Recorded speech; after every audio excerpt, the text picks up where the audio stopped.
मित्रों, वैदिक ज्योतिष केंद्र में आपका स्वागत है। वैदिक ज्योतिष केंद्र चैनल के अगली कड़ी में आज हम लेके आए हैं नक्षत्रों से संबंधित विषय को। नक्षत्र महत्वपूर्ण होते हैं ज्योतिष शास्त्र में। नक्षत्र के द्वारा ही राशियों का निर्माण होता है, राशि का भाग निकलता है और राशि का भाग निकलने पर पता चलता है नक्षत्रांश स्वामी जो होता है वही ग्रह गोचर में जाकर तुम्हारे किस्मत को, भाग्य को, क्षेत्र को, सभी को निर्धारित व तय करता है। तो नक्षत्र महत्वपूर्ण होते हैं, इसलिए नक्षत्र के ऊपर आज हमने जो वीडियो बनाया है महत्वपूर्ण रहने वाला है, रोचक रहने वाला है।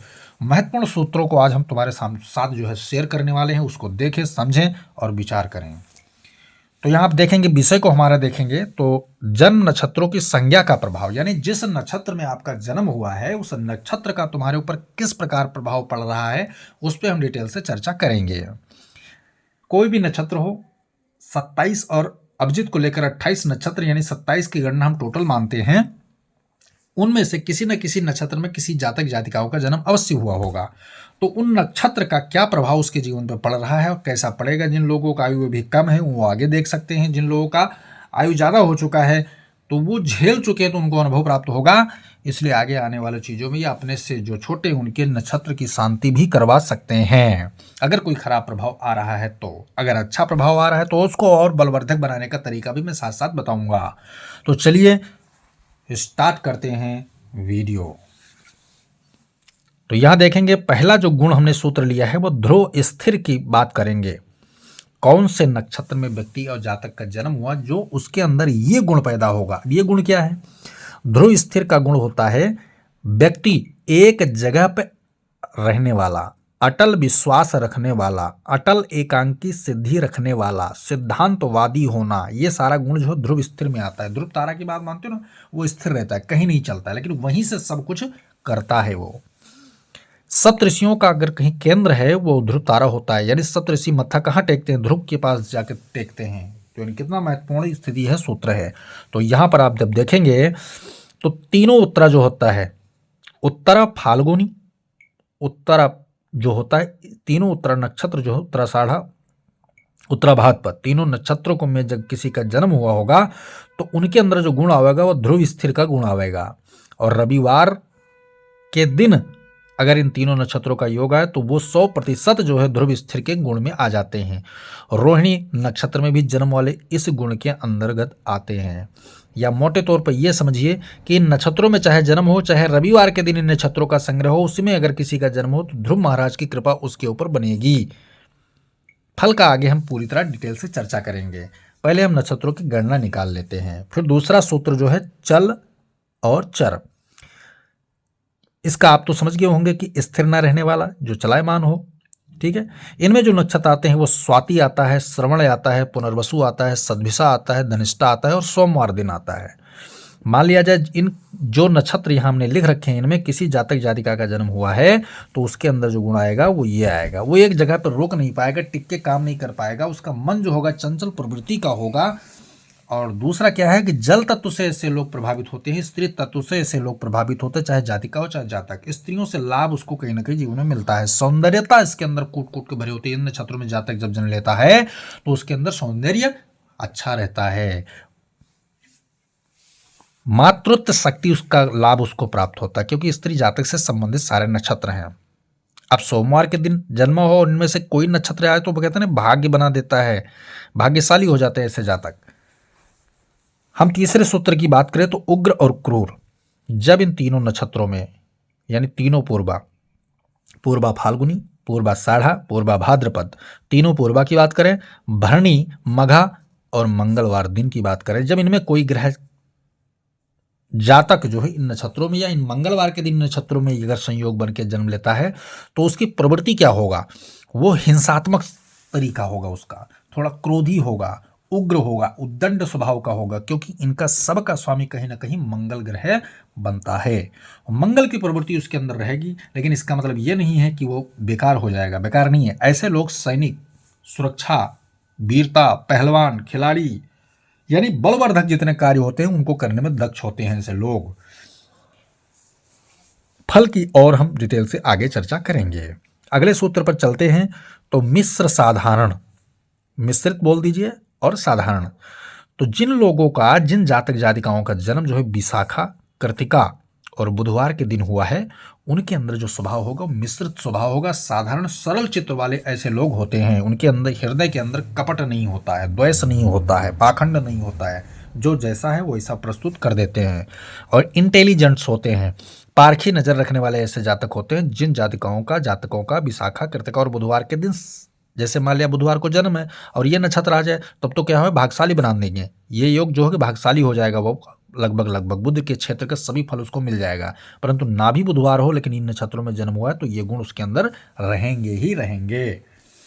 अगले सूत्र की बात करें तो क्षिप्र और लघु, जिन जातक जातिकाओं का जन्म पुष्य, हस्त, अश्वनी, अभिजित और गुरुवार के संयोग से जन्म हुआ है, उनके अंदर जो गुण आएगा वो क्षिप्र लघु आएगा। यानी कि थोड़ा सा समय भी अगर वो पाते हैं तो पूरा काम करने के लिए माहिर होते हैं।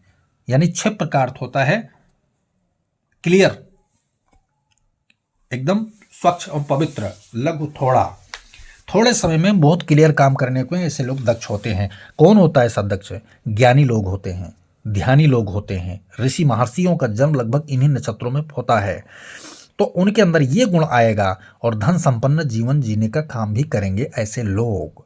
अब हम अगले सूत्र की बात करें तो मृदु और मैत्र, ये कौन सा इनका गुण है? रेवती, चित्रा, ठीक है, चित्रा, रेवती, मृगशिरा, अनुराधा और शुक्रवार के संयोग से जिनका जन्म हुआ है, ऐसे लोग मृदु, मिठास लिए हुए होते हैं। उनको देखने ही से पता चलेगा बड़ा मिठास है, वाक्पटुता के स्वामी होते हैं ऐसे लोग। यानी बोलने में थोड़ा आप एक प्रश्न करोगे उसका उत्तर वो 100 शब्दों में देने की कोशिश करेंगे। बोलने में बिल्कुल दक्ष होते हैं। तो बोलचाल की भाषा, अपने स्वभाव, अपने आचरण, अपनी जिज्ञासा, अपनी प्रवृत्ति, अपने चारित्रिक गुण से लोगों को अपने अंदर मोह लेते हैं। ऐसे लोग चाहे जहाँ रहते हैं, अगर उनको रेगिस्तान में भी उतार दिया जाए तो वहाँ भी वो धन पैदा कर लेते हैं ऐसे लोग अपने चरित्र के द्वारा, क्योंकि उनके अंदर कला होती है। ऐसे लोगों के अंदर एक गुण विशेष करके देखा गया है, चाहे स्त्री जातक हो चाहे पुरुष, दोनों को बराबर अपने अंदर, अपने पास अपने गुणों से रिझाने की ताकत होती है। मित्रों, अगले गुण की बात करें तो तीक्ष्ण दारुण, ये जो सूत्र है तीक्ष्ण और दारुण। तीक्ष्ण का मतलब होता है कटीला, कांटे के समान। दारुण का अर्थ होता है विकट, बहुत ज्यादा। और दारुण का अर्थ होता है दुख, पीड़ा जिसको बोलते हैं।